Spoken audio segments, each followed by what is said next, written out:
வணக்கம். நான் astrology professor doctor Vimalan. சூரியன நட்சத்திரம் சொல்லி விஞ்ஞானம் சொல்லிருச்சு. இவங்க என்னடான்னா, இன்னும் சூரியன் சுத்துதுன்னு ஜோதிடத்துல ஏமாத்திக்கிட்டு இருக்காங்க.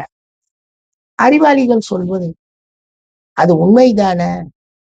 அத நாம மறுக்கலையே. இங்க இருந்து பார்த்தா சூரியன் சுத்துதா, பூமி சுத்துதா? பூமியில நின்று பார்த்தா சூரியன் சுத்துது. அது ஹீலியோ சென்ட்ரிக்கா இருந்தானே, ஜியோ சென்ட்ரிக்கா இருந்தானே, ரெண்டும் ஒண்ணு தானே? இங்க இருந்து பார்க்க அது சுத்துது, அங்க இருந்து பார்த்தா இது சுத்தும். சுத்துப்பாதையில ஒன்றும் கோளாறு கிடையாது, 360 டிகிரில ஒன்றும் கோளாறு கிடையாது. சூரியனை சுத்தக்கூடிய கோள்களை தான் நாங்க வச்சிருக்கிறோம். ஜோதிடத்துல சூரியனை மையமா வச்சுட்டு சூரியன் சுத்துதுன்னா பூமி சுத்துது. அதைத்தான் சூரியன் சுத்துற பட்டப்பாதையில நாங்க கொண்டு வச்சிருக்கிறோம். சூரியனை சுத்துற மாதிரி காமிச்சோம்னா அது பூமி இங்க இருந்து நாங்க பாக்குறதுனால.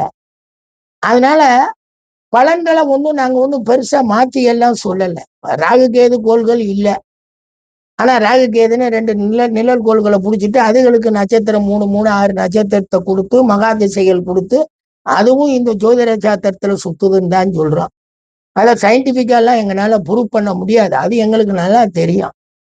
ஆனா ஜோதிட கணிதங்கள் யூகமாக பல கணிதங்கள் இங்க உள்ளே சேர்க்கப்பட்டு எங்களுக்காக சேர்க்கப்பட்டது. சில அதாவது விஞ்ஞான ரீதியாக இருக்கக்கூடிய 7 கோள்களும் உள்ள இருக்கு. பூமிக்கு பதிலாக சூரியன் இருக்கு. ஆனா நட்சத்திரங்கள் பூராமே இருக்கிறத நாங்க மொத்தமாக்கி 27 நட்சத்திரமா மாத்திருக்கோம். அதுக்கு ஆதிபத்தியத்தை தான் கொடுத்து இந்த ராகு கேதுக்கு சேர்த்து சொல்லியிருக்கோம். எனவே இந்த சூரியன் சுத்துது, ஹீலியோ சென்ட்ரிக்கு, இவங்க என்ன ஜியோ சென்ட்ரிக்கு, அதுல எல்லாம் மாற்று கருத்து எங்களுக்கும் கிடையாதுங்க.